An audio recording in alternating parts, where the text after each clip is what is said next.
Imaginez-vous marchant sereinement vers l'autel, main dans la main avec votre bien-aimé. Vous vous apprêtez à sceller votre destin dans une promesse éternelle. Mais avez-vous vérifié ce qui se cache derrière le voile invisible du passé spirituel de votre partenaire? Dans nos traditions africaines, le mariage ne concerne pas seulement deux individus.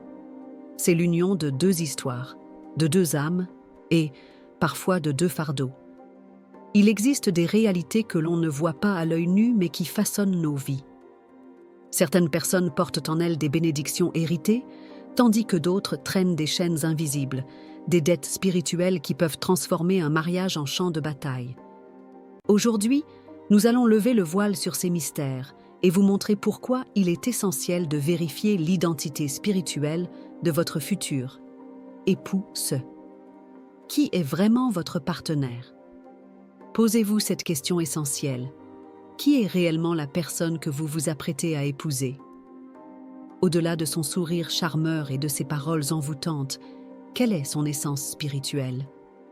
Son passé familial cache-t-il des alliances occultes, des vœux ancestraux ou des malédictions héréditaires?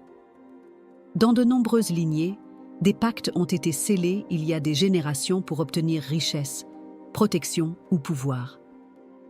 Malheureusement, ces engagements ont un prix. Certains couples découvrent, trop tard, qu'ils ont hérité de dettes spirituelles, maladies inexplicables, stérilité, pauvreté soudaine ou conflits incessants. Imaginez un homme qui épouse une femme issue d'une famille où toutes les unions se terminent en divorce. Peu importe à quel point il l'aime, il risque d'être entraîné dans le même schéma destructeur. Pourquoi? Parce que certaines batailles sont déjà écrites dans le sang familial. Une dette spirituelle, c'est comme un prêt contracté par vos ancêtres, sauf que vous ne savez même pas que vous devez payer. Les conséquences peuvent être dévastatrices. Des schémas répétitifs, mariages brisés, faillites inexplicables, décès prématurés. Des blocages inexplicables, une famille entière qui lutte pour réussir sans jamais y arriver. Une présence d'énergie négative. Certains couples sentent une force invisible les diviser, comme si quelque chose s'acharnait contre leur bonheur.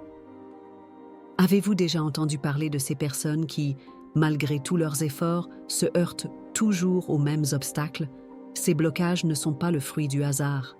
Ils sont souvent le reflet de dettes spirituelles non réglées. Comment vérifier et briser ces liens?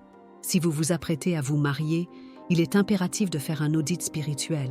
Voici comment: la prière et le discernement. N'allez pas aveuglément vers le mariage. Cherchez des révélations à travers la prière et les songes. Beaucoup de vérités sont cachées aux yeux, mais révélées dans l'esprit. Consultez les anciens et les guides spirituels. Nos aînés détiennent des secrets sur l'histoire de nos familles. Parlez avec eux, écoutez leurs récits, étudiez l'histoire familiale. Y a-t-il des divorces récurrents? Des décès tragiques? Des événements inexplicables? Ce sont souvent des signes. Procédez à une délivrance spirituelle. Si vous découvrez des dettes spirituelles, ne les ignorez pas. Engagez-vous dans des prières de rupture, des jeûnes et des actes de rédemption. Brisez les liens d'âme passés. Si votre partenaire a eu des relations passées marquées par des pactes occultes, il est vital de couper ces liens avant l'union. Un mariage béni ou un cauchemar annoncé? Se marier, c'est comme signer un contrat de vie. Mais avez-vous bien lu les petites lignes? Ignorer l'identité spirituelle de votre partenaire, c'est comme construire une maison sur des fondations fissurées. Un mariage béni ne dépend pas seulement de l'amour, mais aussi de la clarté spirituelle. Faites les vérifications nécessaires.